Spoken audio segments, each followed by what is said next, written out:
tanyakan kepada mereka, itu yang kalian bagi tauhid jadi 3, dalilnya mana? Itu bid'ah terbesar sepanjang sejarah umat Islam.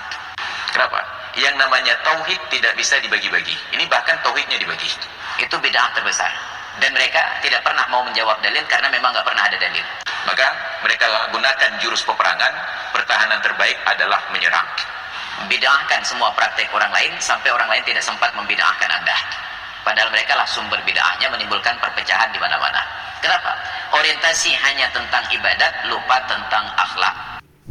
Bismillahirrahmanirrahim. Assalamualaikum warahmatullahi wabarakatuh. Teman-teman sekalian, pernyataan bahwasanya pembagian tauhid menjadi 3 adalah merupakan bid'ah, bahkan dinyatakan sebagai bid'ah terbesar sepanjang sejarah umat Islam.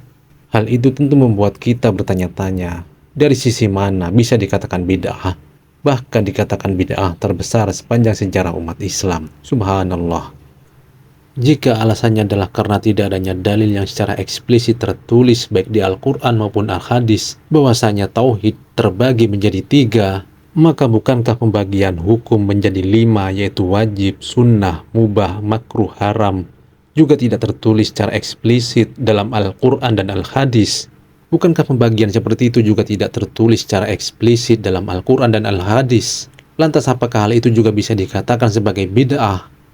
Teman-teman sekalian, pembagian tauhid ini bukan dalam rangka mengada-adakan hal baru dalam ibadah yang tidak ada tuntunannya dari Rasulullah Shallallahu Alaihi Wasallam, maka tidak tepat bila dikatakan sebagai bid'ah. Pembagian tauhid ini, sebagaimana pembagian hukum menjadi 5, adalah untuk memudahkan kita dalam memahami terkait dengan tauhid. Ini merupakan ilmu tauhid. Ini adalah merupakan penelitian dari para ulama, istiqra dari para ulama, dan para ulama memberikan penjelasan berupa pembagian tauhid menjadi 3 atau menjadi 2 atau menjadi berapapun itu adalah dalam rangka untuk memudahkan kita memahami bagaimana tauhid yang benar, bagaimana kita bisa bertauhid yang baik dan benar. Dan pembagian tauhid ini bukan didasari dari akal dan hawa nafsu. Pembagian tauhid ini juga didasari dari pedoman Islam, yaitu Al-Quran. Seperti di dalam Al-Quran dinyatakan bahwasanya orang-orang musyrik Mekah ketika ditanya, siapakah pencipta langit dan bumi? Maka orang-orang musyrik Mekah menjawab dengan tauhid yang benar, yaitu mereka menjawab, dialah Allah yang menciptakan langit dan bumi. Dalam hal ini mereka bertauhid dengan benar. Namun dalam hal ibadah, mereka tidak bertauhid dengan benar karena mereka menyembah selain Allah, yaitu menyembah berhala. Maka dari sinilah tauhid terbagi. Mereka bertauhid dengan benar, namun cuma dalam konteks rububiyahnya saja, yaitu mereka mengakui bahwasanya Allah pencipta langit dan bumi. Namun dalam uluhiyah atau dalam ibadah, mereka tidak bertauhid dengan benar karena mereka menyembah kepada selain Allah, yaitu berhala. Nah teman-teman sekalian, untuk lebih lengkap dan lebih jelasnya, kita simak penjelasan dari Ustadz Firanda Andirja. Juga nanti kita akan simak penjelasan dari Ustadz Mujiman. Nah, mari kita simak. Bahwasanya para ulama membagi tauhid menjadi 3, yaitu tauhid rububiyah, tauhid al-uluhiyah, tauhid asma wa sifat. Itu sebenarnya dalam rangka untuk memudahkan penjelasan. Karena tauhid asalnya datang secara tergabungkan. Tidak ada namanya pembagian tauhid. Tauhid datang secara berkumpul, tersatukan. Yang membagi tauhid siapa? Yang bagi tauhid adalah manusia itu sendiri, orang-orang musyrikin yang menyimpang. Oleh karenanya, tatkala Nabi Adam alaihissalam itu diutus dengan tauhid, tidak ada pembagian tauhid karena semua orang bertauhid kepada Allah Subhanahu wa taala. Berjalan 10 kurun, setelah 10 kurun baru mulai timbul kesyirikan. Timbul orang-orang yang mereka percaya adanya Tuhan, adanya Allah Subhanahu wa taala, Allah sebagai pencipta, Allah sebagai pemberi rezeki, namun mereka beribadah kepada selain Allah, menjadikan selain Allah sebagai perantara antara mereka dengan Allah. Sehingga mereka terjerumus dalam kesyirikan dalam tauhid al-uluhiyah. Dari sini timbullah ya syariat membagi tauhid dalam rangka untuk menjelaskan mana poin yang keliru. Jadi maksud saya, bagian tauhid itu datang secara otomatis karena terjadi kerusakan yang terjadi. Karena timbulnya kerusakan dalam sebagian poin daripada tauhid. Sebenarnya kalau tidak ada penyimpangan, tidak perlu pembagian tauhid. Karena tauhid datang bukan untuk dibagi-bagi, tapi dia datang dalam satu kesatuan. Kapan terjadi pembagian tauhid? Tatkala timbul penyimpangan dalam sebagian kondisi dari tauhid. Oleh karenanya datanglah syariat untuk menjelaskan mana yang salah dan mana yang benar dari kondisi orang-orang yang menyimpang tersebut. Oleh karena Allah Subhanahu wa taala berfirman, "Wa ma yu'minu aktsaruhum billahi illa wa hum musyrikun." Tidaklah mereka beriman kepada Allah kecuali mereka berbuat kesyirikan. Kalau antum buka buku tafsir tentang ayat ini di akhir dari surat Yusuf, ya, maka tidaklah kata Allah, "Wa ma yu'minu aktsaruhum billahi illa wa hum musyrikun." Tidaklah kebanyakan mereka beriman kecuali mereka berbuat kesyirikan. Apa iman mereka? Kenapa Allah mengatakan mereka beriman dan kenapa Allah mengatakan mereka syirik? Allah menggabungkan antara iman dengan syirik. Kata Allah, tidaklah mereka beriman kecuali mereka melakukan apa? Kesyirikan. Tidaklah mereka bertauhid kecuali mereka syirik. Berarti ada tauhid yang benar, ada tauhid yang keliru.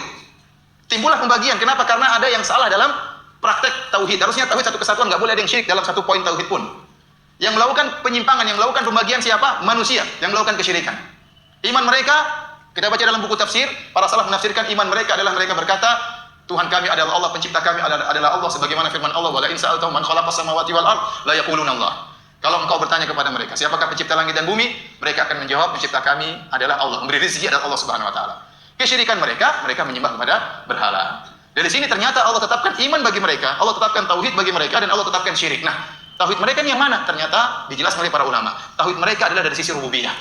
Adapun syirik mereka dari sisi tauhid uluhiyah. Jadi pembagian tersebut datang secara otomatis dalam rangka untuk mengobati, memperbaiki penyimpangan yang dilakukan oleh masyarakat. Asalnya tauhid tidak perlu dibagi-bagi. Datangnya pembagian tersebut karena apa? Karena manusia yang telah membagi. Seharusnya manusia mengamalkan tauhid secara utuh, ternyata mereka mengamalkan tauhid secara separuh-separuh. Paham? Jadi memang harus dibagi tauhid. Kenapa? Dalam rangka untuk menyembuhkan penyakit yang ada. Dari sini para ulama beristihad, kemudian bagi tauhid menjadi beberapa bagian. Ada yang bagi tauhid menjadi dua. Ada yang mengatakan tauhid rububiyah, tauhid uluhiyah. Tatkala dia berbicara tentang masalah kesyirikan dalam tauhid uluhiyah, maka dia membagi tauhid menjadi dua. Tauhid uluhiyah, tauhid rububiyah. Seperti Al-Makrizi dalam kitabnya Tajrid Tauhid Al-Mufid. Demikian juga seperti As-San'ani dalam kitabnya Tathhirul I'tiqad an Adranil Ilhad. Dia juga membagi ada rububiyah, ada uluhiyah. Kenapa dia sedang berbicara tentang penyimpangan dalam tauhid apa? Al-uluhiyah. Sebenarnya lama kemudian bagi lagi tauhid menjadi tiga. Kenapa? Ada penyimpangan dalam asma wa sifat. Maka perlu dibagi lagi supaya untuk memperbaiki kesalahan-kesalahan yang ada. Lalu kemudian ada yang bertanya, tauhid yang tiga itu bid'ah karena tidak ada dalil yang menjelaskan tauhid yang tiga. Sekarang saya mau tanya, pembatal sholat itu, rukun sholat itu juga, apakah ada hadis Nabi yang mengatakan rukun sholat itu ada 13 atau ada 14? Tidak ada. Itu semua istiqra. Istiqra itu para ulama menganalisa, lalu kemudian ditulis. Demikian pula pembatal wudu ada sekian, syarat sahnya sholat misalnya, apakah ada? Tidak ada. Maka bukan berarti istiqra itu adalah bid'ah. Sebagaimana kalau teman-teman tahu, apakah ada perintah Nabi untuk sholat tahiyatul masjid? Kalau dengan lafaz seperti itu tidak ada, itu istiqra. Ulama kemudian menamai sholat itu tahiyatul masjid. Nabi mengatakan, "Idza dakhala ahadukumul masjida fala yajlis hatta yusalli rak'atain." Kalau kamu masuk masjid, jangan duduk sampai sholat 2 rakaat. Lalu oleh ulama dikasih nama tahiyatul masjid, menghormati masjid. Nabi tidak pernah mengatakan sallu tahiyatul masjid. Tidak pernah. Nabi hanya mengatakan kalau masuk masjid sebelum duduk salat 2 rakaat. Loh, berarti tahiyatul masjid bid'ah dong? Tidak. Ini istiqra. Biar lebih mudah. Bayangkan kalau kemudian kita nyuruh orang salat. Salat apa? Salat sebelum duduk begitu. Kan Nabi mengatakan salat sebelum duduk. Tidak lantas kemudian kita mengatakan kalau kamu mau masuk masjid sebelum duduk salat. Cukup tahiyatul masjid. Nah, sudah. Ini istiqra. Untuk memudahkan saja. Sebagaimana sholat ba'diyah, sholat qabliyah. Nabi tidak mengatakan sallu ba'diyah, sallu qabliyah. Itu hanya untuk memudahkan memahami. Ini istiqra. Demikian pula mengenai masalah tauhid, uluhiyah, rububiyah dan asma wa sifat. Itu karena memang faktanya ada orang yang dia sudah mengakui rububiyah Allah, tetapi dia tidak memiliki tauhid uluhiyah. Maksudnya bagaimana? Mereka mengakui Allah yang memberi rezeki, mereka mengetahui Allah yang memberi hidup, tetapi mereka justru memuja yang lain. Misalnya memuja di Laut Kidul, memuja apalagi misalnya. Berarti mereka kalau ditanya siapa yang ngasih rezeki, jawaban mereka siapa? Allah. Tapi siapa yang dipuja? Nah, Nyai Roro Kidul misalnya. Berarti tauhid uluhiyahnya rusak, meskipun dia tauhidnya rububiyah masih punya. Ketika ditanya siapa yang ngasih hidup, Allah. Siapa yang ngasih rezeki, Allah. Loh, kok yang dipuja Nyai Roro Kidul? Uluhiyahnya rusak. Demikian pula tentang asma wa sifat. Kenapa perlu dipisah di sini? Supaya kita tidak ilhad, tidak menyimpang di dalam memahami asma wa sifat. Supaya kita tidak menyamakan nama Allah dengan nama makhluknya. Maka ada bahasan sendiri bahwa asma wa sifat Allah itu laisa kamitslihi syai' wa huwas samiul basir. tidak serupa dengan sesuatu pun, dan Allah maha mendengar lagi maha melihat. Maka kalau sudah dibahas tentang masalah sifat Allah, maka hendaknya kita tidak boleh mentakwil, tidak boleh ditaktil, tidak boleh ditahrif, tidak boleh ditakyif. Bisa dipahami ya? Tidak boleh ditakwil. Jadi di sini misalnya wasi'a kursius samawati wal ardh, Allah punya kursi, tidak usah ditakwil. Pahami saja Allah punya kursi, selesai. Tidak usah ditakwil dengan kekuasaan, kepemilikan, apalagi keagungan. Sudah, Allah punya kursi. Kita tidak perlu kemudian mentakwilnya, tidak pula ditaktil, ditiadakan. Tidak mungkin Allah punya kursi. Kalau begitu Allah butuh makhluk. Justru makhluk yang butuh kepada Allah Subhanahu wa taala. Ya, Allah itu Maha kuasa atas segala sesuatu. Ya, terserah Allah mau bagaimanapun. Itu Allah Maha kuasa atas segala sesuatu. Apakah ketika Allah itu memiliki langit dan bumi lalu Allah butuh langit dan bumi? Apakah ketika Allah memiliki manusia dan jin, apakah Allah butuh dengan manusia dan jin? Kan tidak.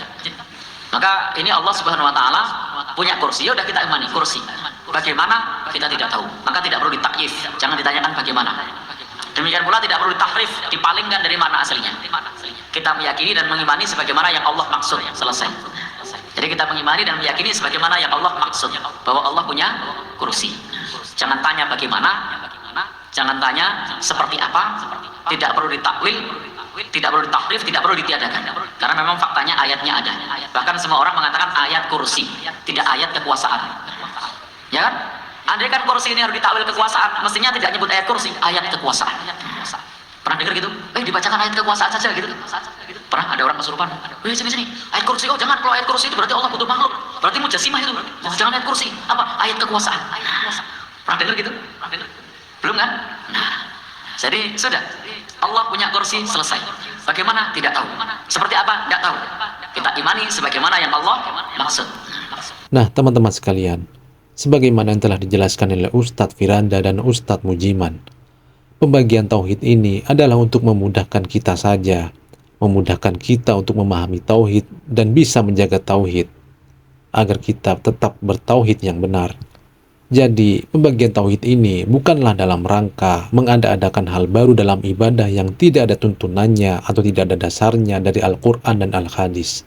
Jadi tentu di sini kita tidak setuju bila dikatakan bahwasanya pembagian tauhid adalah merupakan bid'ah dan bahkan dianggap sebagai bid'ah terbesar sepanjang sejarah umat Islam. Subhanallah. Semoga kita semua bisa bertauhid dengan benar dan menjaganya. Semoga bisa diambil pelajaran dan bisa bermanfaat. Wassalamualaikum warahmatullahi wabarakatuh.